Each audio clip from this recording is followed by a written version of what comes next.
मियाँ बीवी पर कौन सा ऐसा अजाब आया कि उनकी चीखें निकल गईं? आइए जानते हैं। आज के वाक़ये को मुसलमानों के रूप में हम जानते हैं कि हमारे अस्तित्व का मुख्य काम अल्लाह की इबादत करना है, लेकिन यह जानते हुए भी कि कभी-कभी हम सही रास्ते से भटक जाते हैं और अपने जीवन के सुखों और इच्छाओं के पीछे चलते हैं। इसलिए अल्लाह आपको यह याद दिलाने के लिए परीक्षण करता है कि वह आपके लिए यहाँ है और वह व्यक्ति है जो आपकी मदद कर सकता है और आपको कठिनाई से बाहर निकाल सकता है। आज हम आपको वाक्य सुनाने वाले हैं एक ऐसे मियाँ बीवी का जो कि हज करने गए और वहां जाकर अजीबो गरीब जानवर की शक्ल में तब्दील हो गए। आखिर अल्लाह पाक के घर में उन्होंने ऐसा क्या किया कि अल्लाह पाक ने उनको ऐसी दर्दनाक सजा दी? इस वाक्य को जानकर आपकी आंखों में आंसू आ जाएंगे और आप एक सबक हासिल करेंगे। इसलिए इस वाक्य को मुकम्मल जानने के लिए हमारे साथ रहिएगा। नाजरीन, हिंदुस्तान के एक इलाके में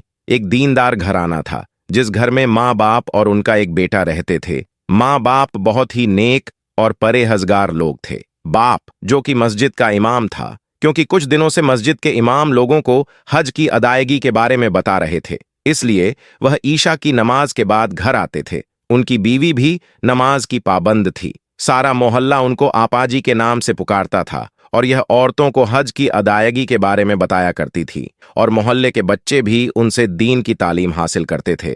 दोनों मियाँ बीवी ने अपनी जिंदगी का आगाज हज के बाद किया था, क्योंकि इनका कहना था कि शादी करते ही हमारे घर वालों ने कहा था कि आप लोग हज करके आए। इनका सारा खानदान बहुत ही दिलदार था। जब भी वह अपने किसी बच्चे की शादी करते तो उनको सबसे पहले खाना काबा की जियारत करवाते। यह इनके खानदान का एक दस्तूर बन चुका था। अब इनका बेटा भी जवान और खूबसूरत था, मगर बहुत ज्यादा आजाद ख्याल था। अपने माँ बाप के कहने पर कभी कभी नमाज तो पढ़ लेता, मगर उन जैसा नेक और परहेजदार नहीं था। वह सारा दिन अपने दोस्तों में घूमता फिरता रहता था। ना तो वह अपने बाप का कोई कारोबार संभाल रहा था और ना ही वह कुछ और करता था। हालांकि माँ बाप ने उसकी परवरिश बहुत अच्छे तरीके से की थी। बचपन में तो वह नमाज पढ़ता, कुरान पढ़ता, अल्लाह ताला की इबादत करता रहता था। जैसे जैसे बड़ा होता गया, बुरे दोस्तों में बैठना शुरू कर दिया। आहिस्ता आहिस्ता उसने बचपन की सारी आदतें छोड़ दी। न नमाज की पाबंदी करता,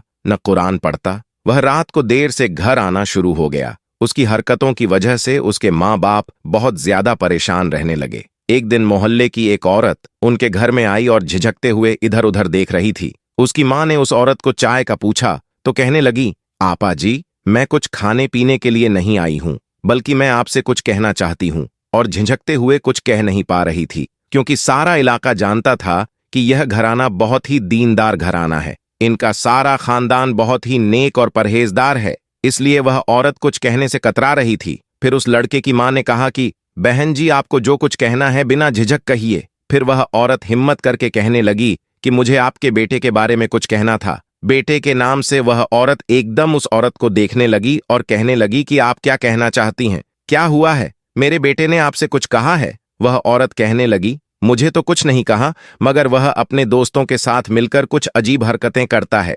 देखिए आपा जी, मैं जानती हूं कि आपका बेटा बहुत नेक है। आपका खानदान तो जिंदगी ही हज करके, खाना काबा की जियारत करके शुरू करता है, मगर इस बच्चे के दोस्त अच्छे नहीं हैं। वह उनके साथ मिलकर इलाके के कुछ लोगों को बहुत तंग करता है। आप कहने लगी कि बहन जी, उसने क्या तंग किया है? औरत कहने लगी कि काफी दिनों से वह अपने दोस्तों के साथ मिलकर जिन घर की लड़कियां जवान हैं, उनके घर में पत्थर फेंकते हैं। कभी उनकी लड़कियों को आते जाते फालतू की बातें करते हैं। आज तो उन्होंने हद कर दी। एक लड़की अपनी यूनिवर्सिटी जा रही थी, उनकी चादर ही खींच ली। फिर उस लड़की ने आपके बेटे के मुंह पर थप्पड़ भी मारा। आपा जी, आप अपने बेटे से कह दीजिए कि ऐसे बुरे दोस्तों के साथ ना घुमा करें। इतना कहकर वह औरत चली गई और वह आपा जी गुमसुम बैठी दरवाजे को देखते रही। मगरिब की नमाज के बाद जब उसका शौहर घर आया, शाम का खाना खाने लगे, तो उसकी बीवी कहने लगी कि देखिए, हमारा बेटा अब बड़ा हो गया है, हमें उसकी शादी करनी चाहिए। आप तो जानते हैं वह आपकी तरह 5 वक्त का नमाजी नहीं है,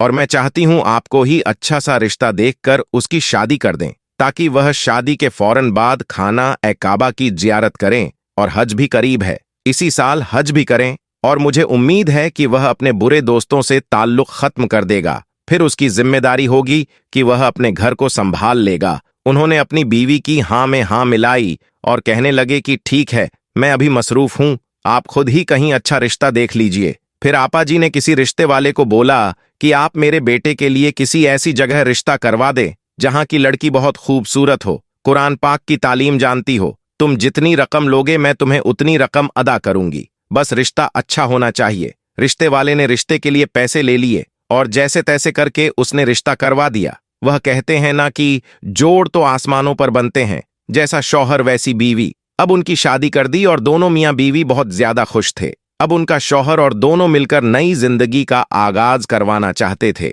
उनको हज पर भेजना था, मगर उनका बेटा और बहू कितने बदकिस्मत थे। जहां सारी दुनिया जाना चाहती थी, ये वहां पर जाना नहीं चाह रहे थे। उनकी बहू का ख्याल था कि अगर हमको कहीं भेजना चाहते हैं तो कहीं ऐसी जगह भेजें जहां हम जाना चाहते हैं। हमें लंदन भेजें, पेरिस भेजें, अभी तो सारी उम्र पड़ी है। खाना ए काबा को हम बाद में भी जा सकते हैं। मगर उनके बेटे को सब पता था, अपने खानदान का जो दस्तूर है, शादी के फौरन बाद हमें खाना काबा की जियारत करनी होती है। जब उनकी मां मुस्कुराते हुए कमरे में 2 टिकटें लेकर गई तो कहने लगी कि बेटा, आप दोनों बहुत खुशकिस्मत हैं, आपको हज करने की शहादत अल्लाह ताला ने दी है। जब हमारी भी शादी हुई थी तो हमें भी सबसे पहले हज करने की शहादत हासिल हुई और आप लोगों को भी हज करने की शहादत हासिल हो रही है, वरना ज्यादातर हमारे खानदान वालों को पहले उमरा करना पड़ा। अब आप लोग अपनी पैकिंग कर लीजिए। वह दोनों मियां बीवी अपना सामान लिए एयरपोर्ट पर पहुंच चुके थे।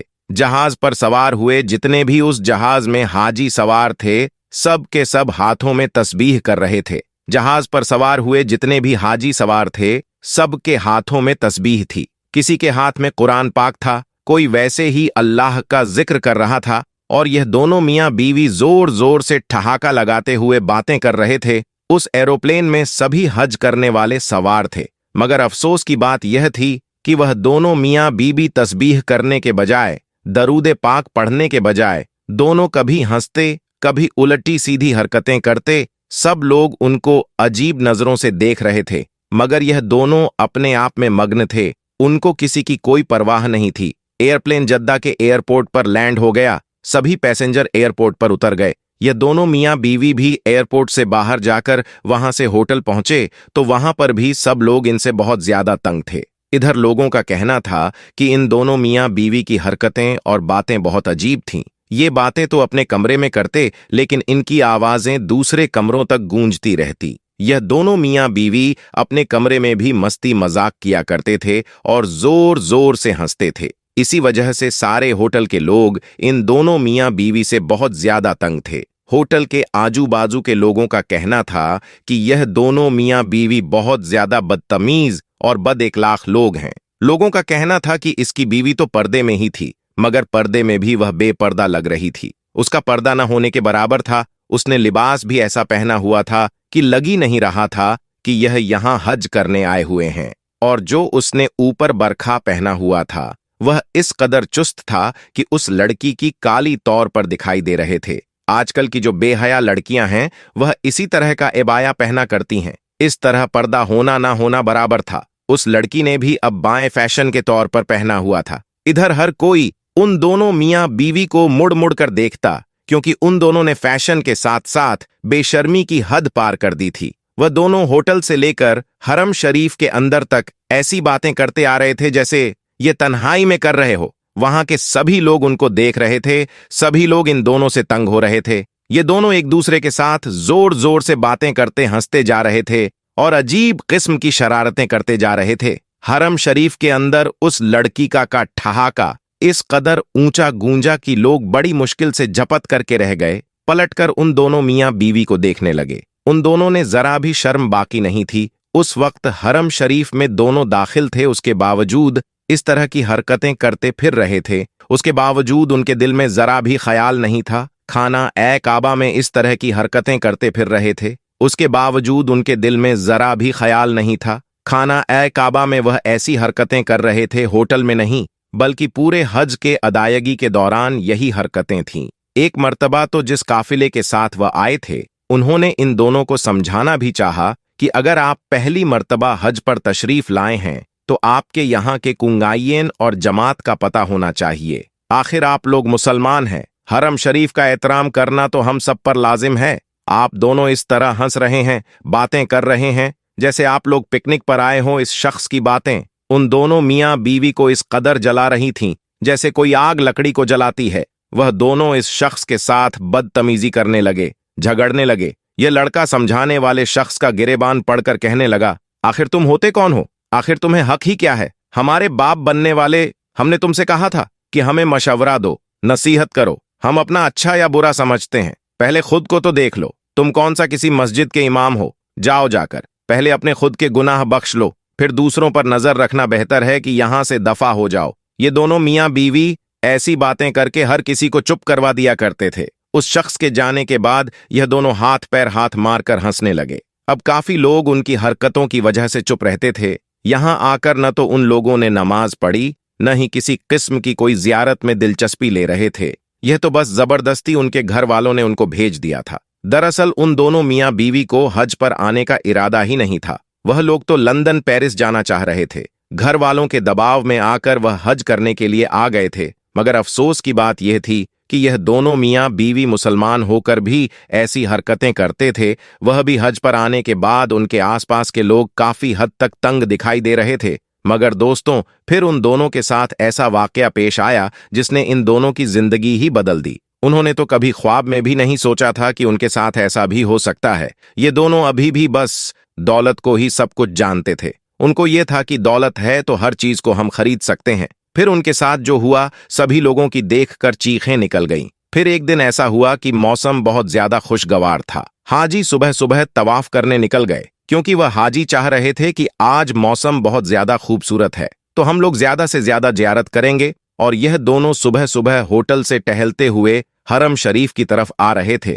वह आपस में कह रहे थे कि आज हम आखिरी बार हरम शरीफ जाएंगे, बाकी के दिन हम तफरी के लिए निकल जाएंगे। वह लड़की अपने शौहर से कहने लगी कि आपके घर वाले भी बहुत अजीब है, शादी के फौरन बाद हमको जबरदस्ती इधर भेज दिया। उसका शौहर कहने लगा, मैं तो सिर्फ अपने खानदान के दस्तूर निभा रहा हूं, वरना मैं भी यहां नहीं आना चाहता था। आज का दिन बहुत ज्यादा खूबसूरत है, उसके बाद हम दोनों यहां से कहीं और निकल जाएंगे। मोहतरम नाजरीन, कितने अफसोस की बात है, इन दोनों को इस दस्तूर का पता ही नहीं। कितने ऐसे लोग हैं जो इस चीज के लिए तड़प रहे हैं, इससे महरूम है। यह दोनों अभी रास्ते में ही थे कि हरम शरीफ आने तक अभी कुछ वक्त बाकी था। रास्ते में इन दोनों को काफी सारे भीख मांगते हुए लोग नजर आ रहे थे, जिनमें से बहुत सारे बच्चे भी थे, बूढ़े भी थे, औरतें भी थीं। दो बच्चे इन दोनों मियां बीवी के पास आकर हाथ फैलाने लगे और कहने लगे, हमें कुछ पैसे दे दीजिए, हमने सुबह से कुछ नहीं खाया। इन दोनों ने बच्चों को धक्का मारा और आगे बढ़ गए।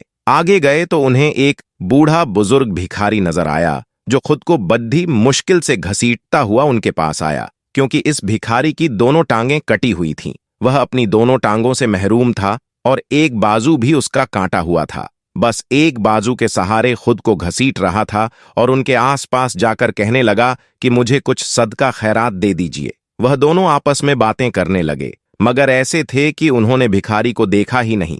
फिर उसे भिखारी ने खुद को मजीद घसीटा और उनके पांव पड़कर कहने लगा कि मुझे कुछ खैरात दे दीजिए। जैसे ही उस लड़के को पता चला कि भिखारी ने मेरे जूते पर हाथ रखा है, उसने जोर से उसके हाथ पकड़कर झटके और अपने पांव की ठोकर से उस भिखारी को मरने लगा। सीने पर, पेट पर, मुंह पर, जिस कदर हो सकता था वह अपने भारी जूते से उसको मार रहा था। कहने लगा कि गंदे इंसान, तुमने मेरे कपड़े गंदे कर दिए, मुझे छूने की तुम्हारी हिम्मत कैसे हुई? तुमने मेरे जूते गंदे कर दिए, चलो साफ करो मेरे जूते। फिर वह अपना जूता उसके मुंह के ऊपर रख देता है और दूसरा पांव उसके बाजू के ऊपर रख देता है। कहता है कि अपनी जुबान के साथ इसको साफ करो। वह बेचारा भिखारी क्या करता, वह दर्द से आंखों से आंसू बहाए जा रहा था। एक तो उसके बाजू पूरे नहीं थे, जो उसकी बाजू एक बची थी, उसके ऊपर भी उसे कमीने ने अपना एक जूता रखा हुआ था और वह चिल्ला रहा था कि जो तुम्हारा एक हाथ बचा है मैं इसको भी काट दूंगा। आखिर वह बेचारा भिखारी करता तो क्या करता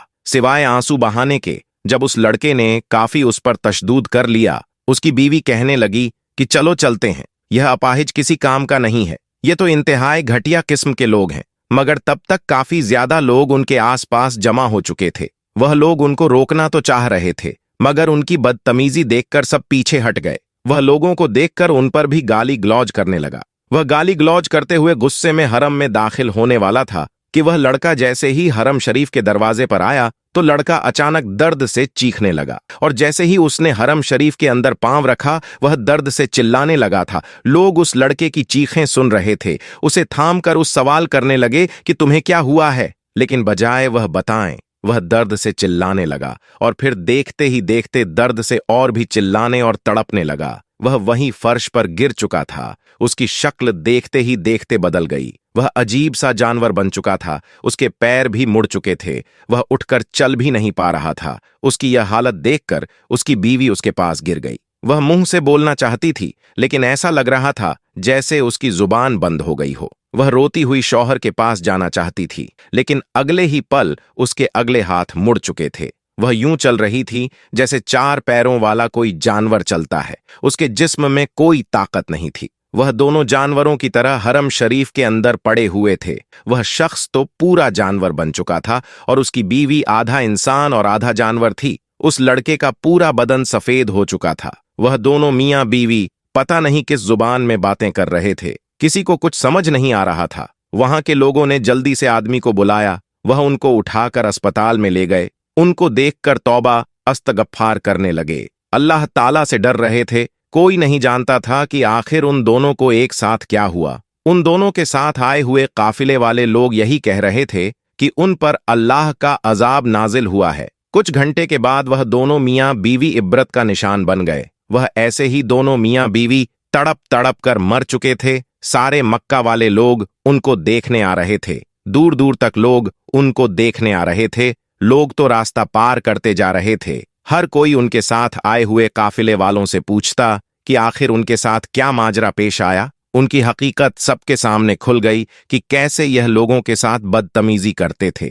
और एक लाचार फकीर के साथ कैसे इन्होंने जुल्म किया। अल्लाह जब अपने बंदे की रस्सी को खींचने पर आता है तो एक पल भी नहीं लगता। सारे हाजियों में और सारे मक्के में यह बात आग की तरफ फैल चुकी थी, और लोग उनको देखकर कानों को हाथ लगाकर तौबा अस्तगफार करना शुरू हो गए। प्यारे दोस्तों, देखा आपने कि अल्लाह ताला किस तरह जुल्म करने वाले का अंजाम करता है। और दूसरी बात यह कि अल्लाह ताला हज करना किसी किसी के नसीब में लिखता है, और जिसके नसीब में हज करना होता है वह बहुत ही खुशकिस्मत होता है। क्योंकि जो इंसान यह समझता है कि वह खाना ए काबा जाकर हज करेगा तो उसकी भूल है, और जो कोई यह समझता है कि मेरे पास पैसे होंगे तो मैं हज कर लूंगा, यह भी उसकी बहुत बड़ी भूल है। क्योंकि अल्लाह चाहे तो गरीब से गरीब को भी अपने पास बुलाकर हज करवा देता है, और अगर ना चाहे तो अमीर से अमीर इंसान भी खाना ए काबा जाकर हज जैसी नेमत से महरूम रह जाता है। अल्लाह पाक से दुआ है कि अल्लाह पाक हमें ऐसी हरकतों और ऐसे अजाब से महफूज रखें। अल्लाह पाक से दुआ है कि पाक परवरदिगार हम जैसे गरीबों को भी हज करने के तौफीक अता फरमा, या अल्लाह गैब से इमदाद अता फरमा। पाक परवरदिगार हम जैसे गरीबों की किस्मत में मदीना लिख दें। हम सबको हरम शरीफ की जियारत से मुशर्रफ अता फरमा। मेरे मौला खास करके फिलिस्तीन के मुसलमान की मदद फरमा। जितने भी लोग शहीद हो चुके हैं तू सबको जन्नतुल फिरदौस में आला से आला जगह नसीब अता फरमा। या अल्लाह इस हज के सदके तुफैल से फिलिस्तीन को आजादी अता फरमा। या अल्लाह फिलिस्तीन के दुश्मनों का खात्मा अता फरमा। आमीन या रब्बुल आलमीन। हजरत अब्दुल्ला इब्ने उमर रजी अल्लाह ताला अन्हा कहते हैं कि रसूल अल्लाह सल्लल्लाहु अलैहि वसल्लम ने फरमाया कि अल्लाह पाक ने जिसके लिए दुआ के दरवाजे खोले हैं उसके लिए रहमत के दरवाजे भी खोल दिए हैं, और अल्लाह ताला के नजदीक होकर उससे आफियत मांगना हर चीज मांगने से ज्यादा बेहतर है। इसी तरह से एक और हदीस है, हजरत अब्बू बकर सिद्दीक रजी अल्लाह ताला से मनकुल है।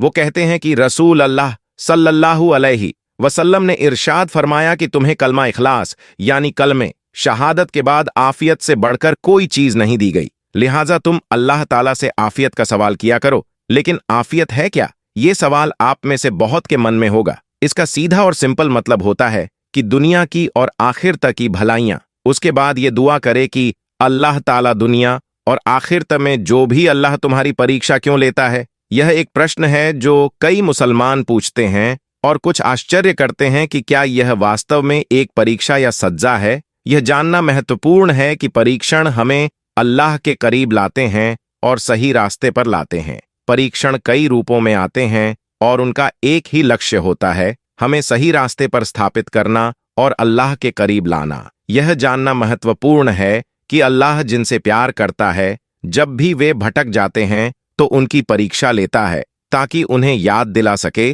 कि वह उनके लिए मौजूद है। इससे कोई फर्क नहीं पड़ता कि हम क्या करते हैं और अल्लाह से कितनी दूर चले जाते हैं, अल्लाह हमें माफ कर देगा और वह हमें अपने करीब लाने के लिए परीक्षा में डालता है। अल्लाह पवित्र कुरान में कहता है, क्या लोग सोचते हैं कि उन्हें यह कहने के लिए छोड़ दिया जाएगा, हम विश्वास करते हैं और उन पर मुकदमा नहीं चलाया जाएगा? परंतु हमने उनसे पहले वालों को परख लिया है और जो सच्चे हैं उन्हें अल्लाह अवश्य प्रकट कर देगा और जो झूठे हैं उन्हें अवश्य प्रकट कर देगा। दोस्तों, यह इबरतनाक वाक्य आपको कैसा लगा, हमें कमेंट करके अपनी राय जरूर बताइएगा। वीडियो को एक लाइक जरूर कीजिएगा। तब तक के लिए अल्लाह हाफिज।